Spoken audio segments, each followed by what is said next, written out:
ನಮಸ್ಕಾರ, ಮುಖವಾಡ ಮೀಡಿಯಾಗೆ ಸ್ವಾಗತ. ನಾನು ನಿಮ್ಮೊಂದಿಗೆ ಮಾತನಾಡುತ್ತಿರುವುದು ಮುಖವಾಡ ಮೀಡಿಯಾದ ವಿಕೆ ನಾಯ್ಡು. ಇಂದಿನ ಪ್ರಮುಖ ಸುದ್ದಿ: ಕನ್ನಡ ಚಿತ್ರರಂಗದಲ್ಲಿ ಮತ್ತೊಮ್ಮೆ ವಿವಾದದ ಕಿಡಿ ಹೊತ್ತಿಕೊಂಡಿದೆ.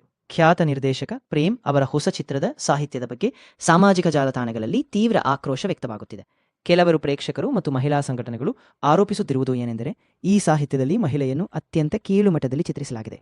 ಪ್ರೇಮ್ ಅವರ ಹೆಸರಿನಲ್ಲಿ ಕಾಮುಕ ಅಂಶಗಳನ್ನು ಹೆಚ್ಚಾಗಿ ಬಳಕೆ ಮಾಡಲಾಗಿದೆ ಎಂದು ಟೀಕೆಗಳು ಕೇಳಿಬರುತ್ತಿವೆ. ಸಾಹಿತ್ಯದ ಸ್ವಾತಂತ್ರ್ಯ ಎಂಬ ಹೆಸರಿನಲ್ಲಿ ಮಹಿಳೆಯರನ್ನು ಭೋಗದ ವಸ್ತುವಾಗಿ ತೋರಿಸುವ ಪ್ರವೃತ್ತಿ ದಿನದಿಂದ ದಿನಕ್ಕೆ ಹೆಚ್ಚುತ್ತಿದೆ ಎಂಬ ಆತಂಕ ವ್ಯಕ್ತವಾಗಿದೆ. ಈ ರೀತಿಯ ವಿಷಯಗಳು ಸಮಾಜದ ಮೇಲೆ ತಪ್ಪು ಸಂದೇಶ ನೀಡುತ್ತವೆ ಎಂದು ಹಲವರು ಅಭಿಪ್ರಾಯ ವ್ಯಕ್ತಪಡಿಸಿದ್ದಾರೆ. ಇದಕ್ಕೆ ಪ್ರತಿಕ್ರಿಯೆಯಾಗಿ ನಿರ್ದೇಶಕ ಪ್ರೇಮ್ ತಮ್ಮ ಕೃತಿಯನ್ನು ಸಮರ್ಥಿಸಿಕೊಂಡಿದ್ದಾರೆ. ಆದರೆ ಅವರ ಈ ನಿಲುವಿಗೆ ವಿರೋಧವೂ ಸಮಾನವಾಗಿ ಹೆಚ್ಚುತ್ತಿದೆ. ಕೆಲವರು ಇದನ್ನು ಕೇವಲ ಚಿತ್ರದ ಪ್ರಚಾರಕ್ಕಾಗಿ ಸೃಷ್ಟಿಸಿದ ವಿವಾದ ಎಂದು ಕೂಡ ಹೇಳುತ್ತಿದ್ದಾರೆ. ಇನ್ನೊಂದೆಡೆ ಅವರ ಪತ್ನಿ ಮತ್ತು ನಟಿ ರಕ್ಷಿತಾ ಪ್ರೇಮ್ ಅವರು ಕೂಡ ಪತಿಯ ಪರವಾಗಿ ನಿಂತಿದ್ದು, ಇದರಿಂದ ಮಹಿಳಾ ವಲಯದಲ್ಲಿ ಮತ್ತಷ್ಟು ಚರ್ಚೆ ಹುಟ್ಟಿಕೊಂಡಿದೆ. ಒಬ್ಬ ಹೆಣ್ಣಾಗಿ ಈ ರೀತಿಯ ವಿಷಯವನ್ನು ಸಮರ್ಥಿಸುವುದು ಸರಿಯೇ ಎಂಬ ಪ್ರಶ್ನೆ ಈಗ ಉದ್ಭವಿಸುತ್ತಿದೆ. ಕನ್ನಡ ಚಿತ್ರರಂಗದ ಘನತೆಗೆ ಧಕ್ಕೆ ಬಾರದಂತೆ ಜವಾಬ್ದಾರಿಯುತ ವಿಷಯಗಳನ್ನು ನೀಡಬೇಕು ಎಂಬುದು ಪ್ರೇಕ್ಷಕರ ಒತ್ತಾಯವಾಗಿದೆ. ಒಟ್ಟಿನಲ್ಲಿ ಈ ವಿವಾದ ಕಲಾತ್ಮಕ ಸ್ವಾತಂತ್ರ್ಯ ಮತ್ತು ಸಾಮಾಜಿಕ ಜವಾಬ್ದಾರಿ ನಡುವಿನ ಸಂಘರ್ಷವನ್ನು ಮತ್ತೆ ಮೆಲುಕು ಹಾಕುವಂತೆ ಮಾಡಿದೆ. ಇನ್ನಷ್ಟು ಅಪ್ಡೇಟ್ಗಳಿಗಾಗಿ ನಮ್ಮ ಮುಖವಾಡ ಮೀಡಿಯಾ ಯೂಟ್ಯೂಬ್ ಮತ್ತು ಇನ್ಸ್ಟಾಗ್ರಾಮ್ ಚಾನೆಲ್ಗಳನ್ನು ನೋಡಿ, ಫಾಲೋ ಮಾಡಿ, ಲೈಕ್ ಮಾಡಿ ಮತ್ತು ಶೇರ್ ಮಾಡುವುದು ಮರೆತಿರಬೇಡಿ.